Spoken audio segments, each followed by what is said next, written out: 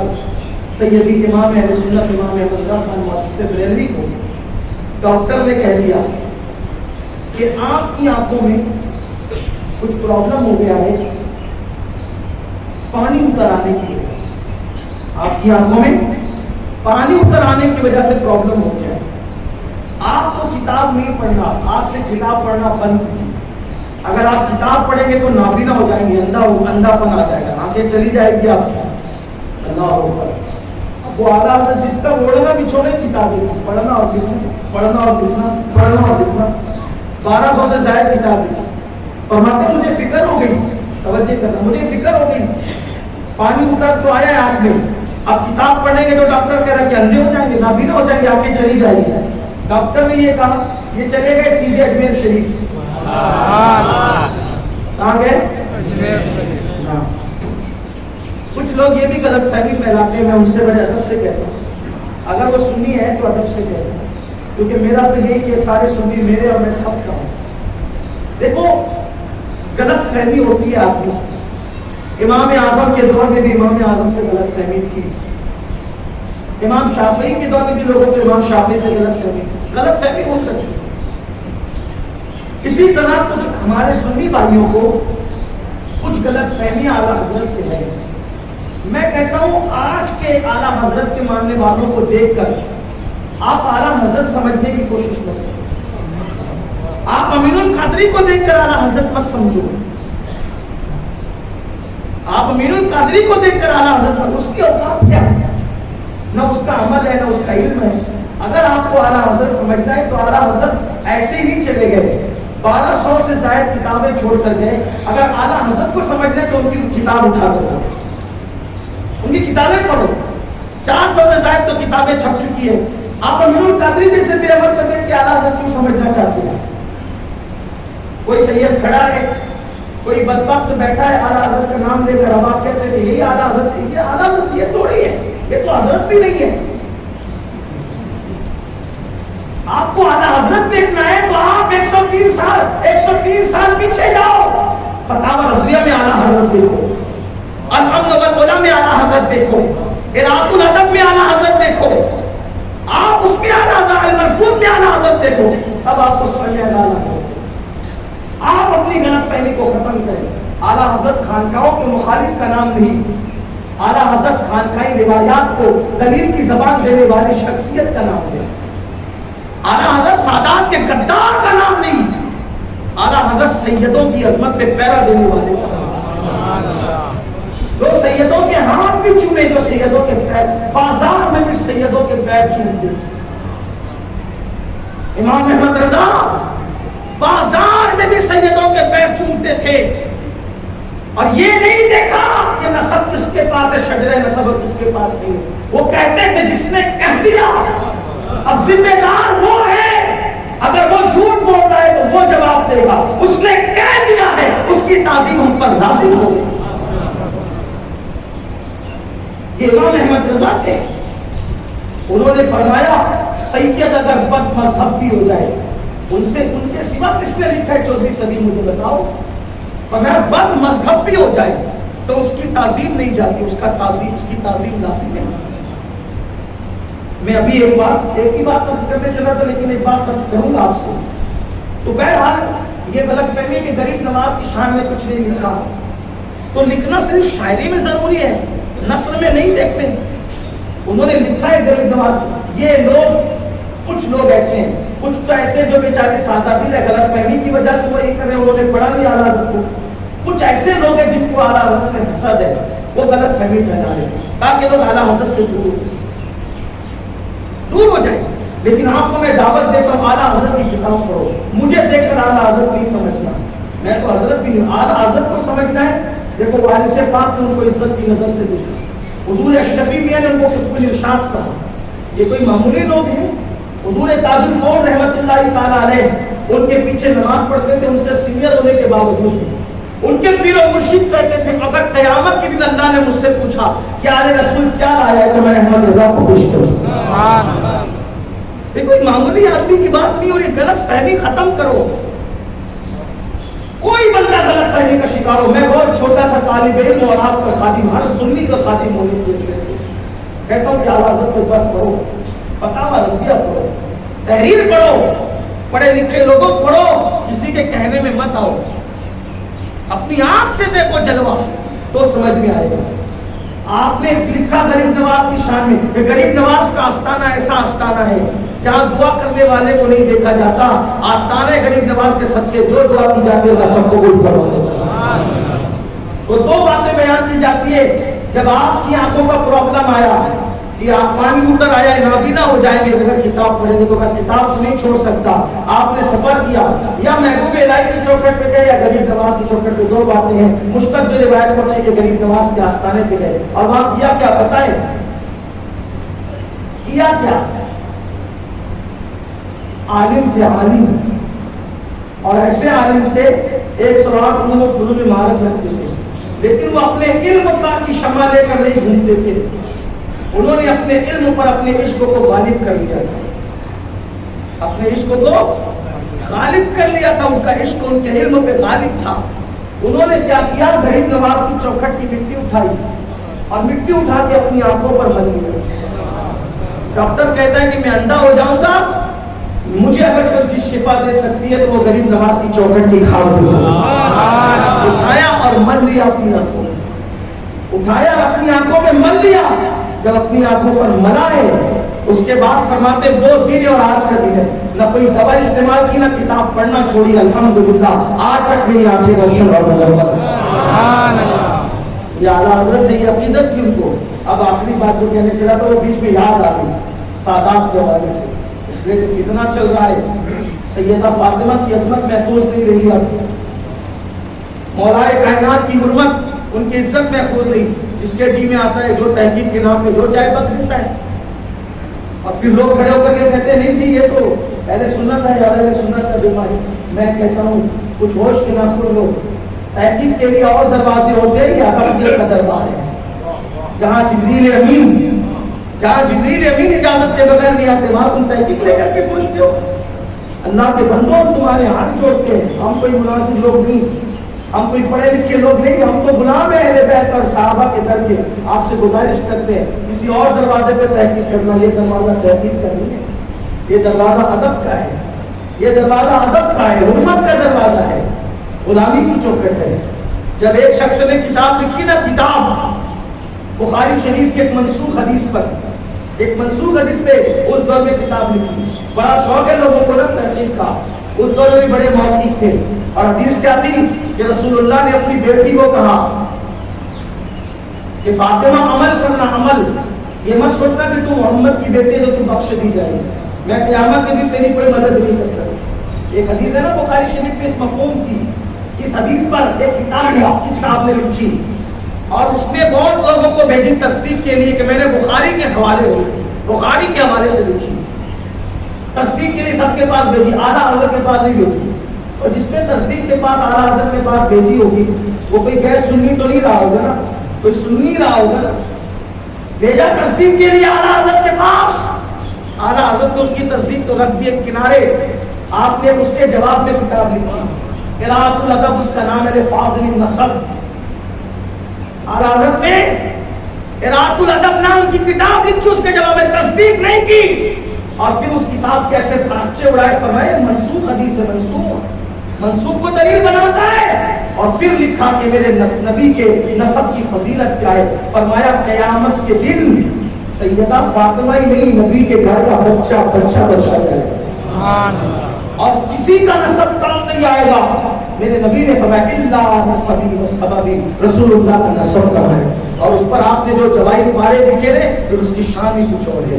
میں لوگوں کو یہ کہتا ہوں پڑھو. تو جو بات کہنے چلا تھا, کچھ لوگ یہ بھی کہتے ہیں ارے وہ تو ایک مولانا تھے, مولانا اس سے زیادہ وہ کچھ. میں بتانا چاہتا ہوں وہ صرف مولانا نہیں تھے, آپ پڑھو ان کو. حکیم اجمل خان صاحب کا نام سنا ہے؟ حکیم اجمل خان صاحب, حکیم اجمل خان صاحب تھے. ان کی دوستی تھی دو لوگوں سے, ایک ملک شام کے سید صاحب تھے ان سے, اور ایک الہ آباد ہائی کورٹ کے وکیل تھے ان سے. تو جب بھی حکیم صاحب کے یہاں سید صاحب آتے تو وکیل صاحب بھی آ جاتے, وہ سید صاحب بھی آتے. وہ سید صاحب صاحب کرامت تھے, ایسی بات ہے, سید تھے, سید نسب تھے, صاحب ایسے صاحب کرامت کہ حکیم اجمل خان کو کہہ دیتے تھے کہ اس کا علاج کرو, اس کا مت کرو. حکیم صاحب کہتے کیوں, تو کہا یہ دوا دے دے تو بھی یہ مر جائے گا, اس کو مت کرو. اور جس کو کہتے مر جائے گا تو وہ مر ہی جاتا ہے. وہ سید صاحب ان کے شان کے ایسے تھے. ایک دن وکیل صاحب, سید صاحب اور حکیم اجمل خان صاحب تینوں بیٹھے تھے.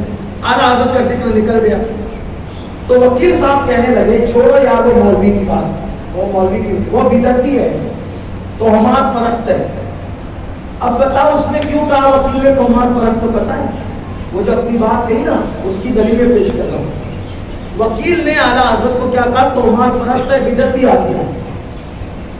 حکیم اجمل خان صاحب نے کہا کہ کیوں, کہا یار وہ تو بازاروں میں بھی سیدوں کے پیر چومتے ہیں, سیدوں کی بھی کوئی پیر. اب وہ وکیل تھا بیچارہ, اس کو کچھ پتہ ہی نہیں تھا, تو وہ کیا جانے, اس لیے کہ جوہر کی بات جوہر ہی جانے کو جانتا ہے. بٹیاروں کو کیا پتا ہوتا ہے کہ جوہر کیا ہوتا ہے. قدر والے جانتے ہیں قدر شان اہل بیت. کون جانتا ہے؟ قدر والے. نہ قدروں کو کیا پتا, نہ قدروں کو کیا پتا. تو وکیل صاحب نے کیا کہا, وہ مہدی میاں صاحب ہے نا مہاراجہ شریف کے, ان کے پیر چومتے ہیں. وہ مولانا, بڑے مولانا صاحب, وہ تو توہمات پرست آدمی ہے, پیر چومتا ہے اپنے جیسے انسانوں کے. یہ بات سنی, سننے کے بعد ملک شام کے سید صاحب, جن کو وکیل بھی مانتا تھا حکیم صاحب بھی مانتے تھے, فرمایا بھائی دیکھو اعلیٰ حضرت کے خلاف کچھ نہیں کہنا. سید صاحب نے کیا کہا, اعلیٰ حضرت کے خلاف کچھ نہیں کہنا. تو وکیل صاحب کہتے ہیں حضرت آپ کیوں ناراض ہوتے ہیں, آپ تو ان سے کبھی ملے بھی نہیں ہو. فرمایا میں ملا نہیں ہوں, لیکن میں نے ان کو دربار رسالت میں دیکھا ہے. میں نے ان کو رسول اللہ کے دربار میں دیکھا ہے, اس لیے ان کو کچھ کہنا نہیں. اور اگر ان کو کچھ کہو گے تو آج کے بعد تم دونوں سے میری دوستی ختم ہو جائے گی, میں تم سے ملوں گا نہیں. اب وہ وکیل نے پکڑ لیا کہ آپ نے کیا دیکھا رسول اللہ کے دربار میں. سید صاحب سادہ دل تھے, بول کر پھنس گئے. سید تو سادے دل ہو جائے بیچارہ, وہ بولا پر پھنس گئے. وکیل نے پکڑ لیا, اٹھا وکیل کا بتاؤ بتاؤ کیا دیکھا. آپ نے کہا آپ اس کو چھوڑ, نہیں بتانا پڑے گا, نہیں چھوڑو گا نہیں. تو جب اس نے پکڑ لیا تو حکیم اجمل خان صاحب نے بھی کہا حضرت اب تو بتانا پڑے گا کیا دیکھا. جب آپ ملے نہیں تب اتنے وہ تکلیف کیوں ہے. تو کہا وکیل صاحب اور حکیم صاحب الحمدللہ مجھے یہ شرف حاصل ہے کہ اللہ جب چاہتا ہے میں نبی کے دربار میں اپنی حاضری دیتا ہوں, وہ روحانی حاضری. جو نبی کی عدالت سجتی ہے نا, نبی کا دربار وہ آج بھی سجتا ہے. لوگ اس کا مذاق اڑاتے ہیں, آج بھی نبی کا دربار سجتا ہے. ہم کہتے ہیں شیطان کا دربار اثر بات دریا پہ سجتا ہے, اس کا تمہیں انکار نہیں ہے. اور رسول اللہ کا دربار آج بھی سجتا ہے, اس کے منکر ہو.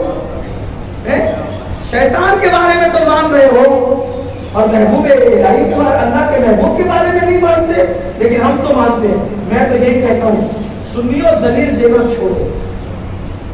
آج ایک بات کہنے لگا ہوں, دلیل دینا چھوڑو. بد مذہبوں کو کہو ہم بغیر دلیل نبی کی فضیلت مانتے, جا جو چاہے کر. یہ یقین پیدا کرو. ہاں بہت دے چکے 100 سال سے دلیل دے رہے ہیں, وہ دلیل مان رہے ہیں کیا؟ نہیں مانتے. جا جا جو چاہے کر لے, ہم تو یہی مانتے. بلال کی طرح, صدیق کے بغیر ہمیں کسی دلیل کی ضرورت نہیں. ہم بغیر دلیل کے اپنے نبی کو شان والا کرتے ہیں, ہم بغیر دلیل کے اپنے نبی کو حاضر و نازل مانتے ہیں. ہاں اگر کوئی واقعی سمجھنے کے لیے آتا ہے تو اس کو دلیل دے, کسی ذلیل کو دلیل نہیں دے. سمجھنے کے لیے آؤ, پھر دیکھتے ہیں ایسے دلیل کے دفتر پیش کریں گے کہ آپ کے دم لے جائیں گے انشاءاللہ. تو شامی بزرگوں نے شام کے سید صاحب نے کہا کہ اللہ کا شکر ہے میں اس مقام پہ فائز ہوں کہ آج بھی نبی کے دربار میں میری حاضری ہوئی تھی. تو میں ایک مرتبہ رسول اللہ کے دربار میں گیا, میں ایک مرتبہ حضور کے دربار میں گیا. دربار سجا ہوا تھا, دربار سجا ہوا تھا, اور اس دربار میں بڑے بڑے بیٹھے تھے. ایک جوان کو حضور نے کہا اٹھ کھڑا ہو, اٹھ کھڑا ہو اور میری شان میرے سامنے بیان کر, میری شان میرے سامنے بیان کر. اور وہ جوان دربار رسالت میں حضور کے سامنے حضور کی شان بیان کرنے لگا, اور حضور خوش ہوتے تھے, مسکراتے تھے. اس پہ مجھے رشک آیا کیونکہ میں نواسا ہوں نبی کا, میں آل ہوں نبی کی. اور ایک جوان, خوبصورت جوان حضور کے دربار میں کھڑے ہوئے, حضور کے سامنے فضیلت پڑھ رہا حضور کی. مجھے میں نے پوچھا نانا جان کون ہے یہ؟ آپ نے فرمایا یہ بریلی میں رہنے والا احمد رضا ہے, یہ بریلی میں رہنے والا احمد رضا ہے. جب سے میں نے نبی کی دربار میں اس کی یہ شان دیکھی میں اس کا دل سے متعلق ہو گیا. ارے جب میرا نانا اس کو نواز رہا ہے تو میں اس سے نفرت کیسے کر سکتا, میں اس سے دعوت کیسے کر سکتا؟ یہ امام احمد رضا کی شان جو نبی کے دربار میں یہ مقام رکھتا ہے. میں نہیں بول رہا ہوں, ان کے شام میں وہ سید بول رہا ہے, نہ جو مرید ہے, نہ شاگرد ہے, نہ خلیفہ ہے, نہ کبھی ملا ہوا ہے. یہ ہے اس کا مطلب یہ اللہ نے اعلیٰ حضرت یہ مقام رکھا ہے, اور یہ مقام ان کو ان کے عشق رسول کی وجہ سے, ان کے ادب اعلی رسول کی وجہ سے. اللہ ہم سب کو فکر رضا کے قائل ہے. اللہ ہمیں امام احمد رضا کے عشق رسول کا صدقہ کرتا ہے. گفتگو کے درمیان اگر کوئی غلطی ہو تو اللہ معاف فرمائے. سب ان سے چلتے والے کل ہو گئے جناب. احمد رضا کی شمع فروزہ آفتی ملک سخن کی شاہی, تم کو رضا وسلم جس سمت آ رہے ہو سکے دکھا دیے ہیں. السلام علیکم.